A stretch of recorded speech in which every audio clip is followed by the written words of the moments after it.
Revolutionary new earthquake detection system is in the works. For the first time, the U.S. Geological Survey is teaming up with the private sector to develop a device for your home or business that would alert you to earthquakes in your area, possibly giving you enough time to take cover.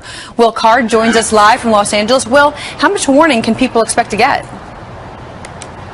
Well, good morning, Leah. It could be minutes, it could only be seconds, but experts say that any amount of time could potentially save thousands of lives when a big earthquake hits this area. Right now, there are hundreds of sensors that run up and down fault lines here on the West Coast. So members of the U.S. Geological Survey have teamed up with private businesses to create a cost-effective alert system that uses those fault line sensors to immediately warn residents across the region. One company, Early Warning Labs, has created an app and a device that would let residents know exactly how long they have until the shaking starts and what they should do in that situation.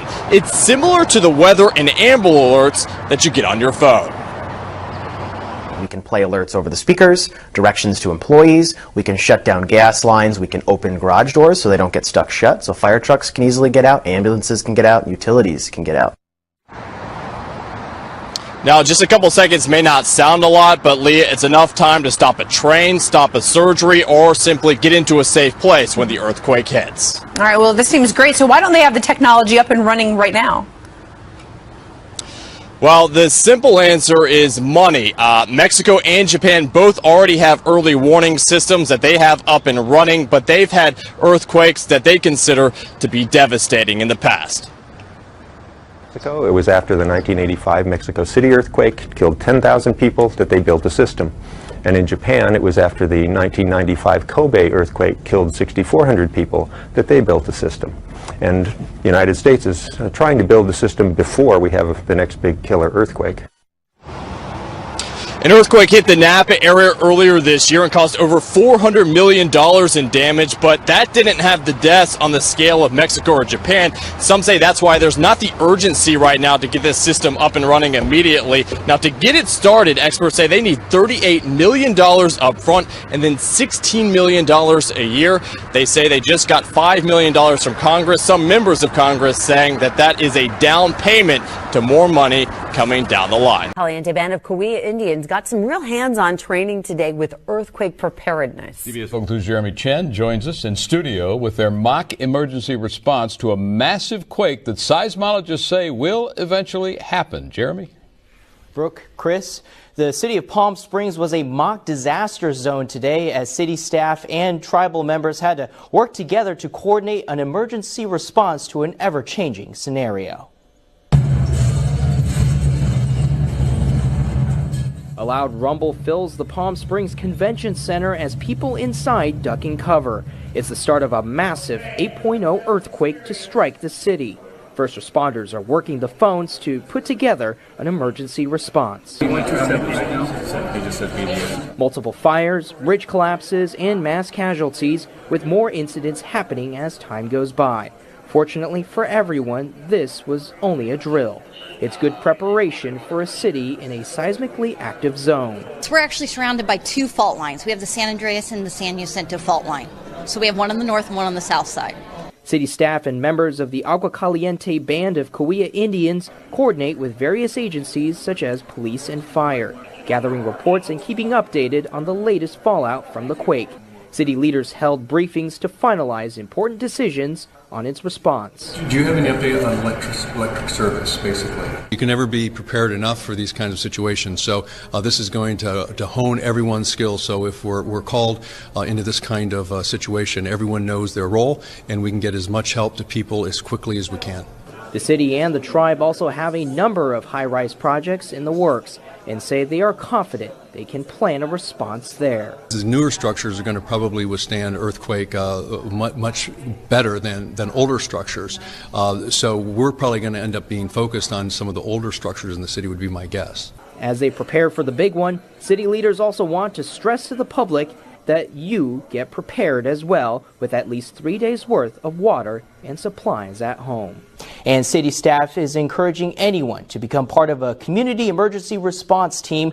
That way you too can be prepared for an emergency event such as an earthquake. California's been hurting for rain the last few years, but some scientists say they should get ready for a flood of biblical proportions. SF Gate reports that with the huge amount of rainfall hitting the Golden State recently, a 2011 study that depicts a catastrophic megastorm is getting more attention. The study, by the United States Geological Survey, suggests that California suffers a massive flood every 100 to 200 years. The best known example of this is the Great Flood of 1862. For around a month, the West Coast was pummeled with constant rain. It was so bad, Sacramento was all but submerged. A local paper reported that 1,400 Chinese immigrants and 800,000 cattle died as a result of the flooding. Sacramento was hit by at least 2 more monster floods after the Great Flood. It was bad enough that Congress authorized major flood control projects in 1910. So while this surge of rain is helping with California's drought problem, it makes sense to be careful what you wish for. Next tonight here, the major concern near America's tallest dam, a giant hole in the spillway,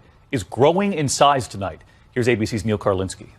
Tonight, officials in California have the nation's tallest dam under a microscope, worried about this massive hole that's formed nearby. The Oroville Dam holds water back from Lake Oroville, now at record levels and in danger of spilling over after a series of storms. The 200-foot-long, 30-foot-deep hole is enormous, dwarfing the engineers who climbed in for a look this week. It eroded through the concrete spillway used to release water and keep the lake from topping its banks. This is a big deal. We're very concerned that we manage this properly to protect the public down below. Here's the problem. If the spillway can't release enough water now, officials will have to try a never-before-used emergency spillway. We're monitoring 24/7. If any changes occur that could result in any kind of danger to the public, we will immediately notify the public. Officials tonight stressed that the dam is safe now that conditions are improving. The sky is cleared and the rains have stopped, but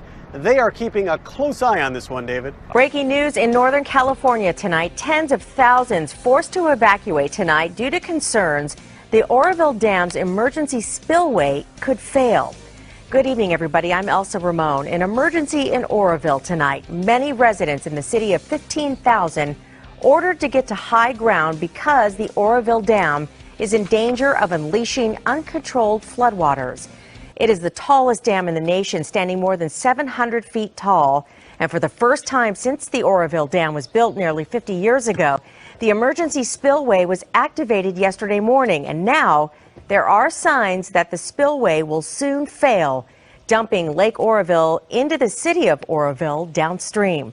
Christy Fajardo is live in the newsroom tonight with the latest on a frightening night for thousands of residents who live around the lake. Christy. Yeah, it certainly is. Also, the National Weather Service could not have been more blunt, saying this is not a drill, telling 130,000 people in low-lying areas in multiple cities to get out. This is the concern. Massive amounts of water are pouring over the spillway at Lake Oroville. The water should be channeled through the spillway on the right of your screen. Instead, it's spilling right over the walls. Engineers say a big crater formed on the primary spillway, which is used to ease pressure. It just couldn't take all the wear and tear from the recent rains. That forced authorities to divert water to the auxiliary spillway for the first time in the dam's 50-year history. But this afternoon, engineers spotted a hole in that backup spillway and feared it was only going to get bigger, and once it did, nothing would be able to stop the waters from pouring into the Feather River and flooding communities. That's when deputies moved in, telling everyone to clear out. The National Weather Service had initially expected the spillway to give way just before 6 this evening, but say the erosion has slowed. Even so, tonight, there are traffic jams on what are ordinarily rural roads as people pack up and head out, not knowing if they will have a home to return to. I live in Oroville, so it's been going on this since Tuesday. All right, what were your initial reactions to the mandatory evacuations to get out? Go get my wife and get out of there. I've been concerned. What's your big concern right now? Just Marysville being flooded because we're a fishbowl. And take a look at this. Tonight, this is the scene in Butte County. Inmates are being shipped out of the Butte County Jail for their own safety until the danger has passed. At this hour, engineers are using construction helicopters to move large rocks to try to plug the holes. Authorities are also trying to release as much water as possible to relieve the pressure on the spillway.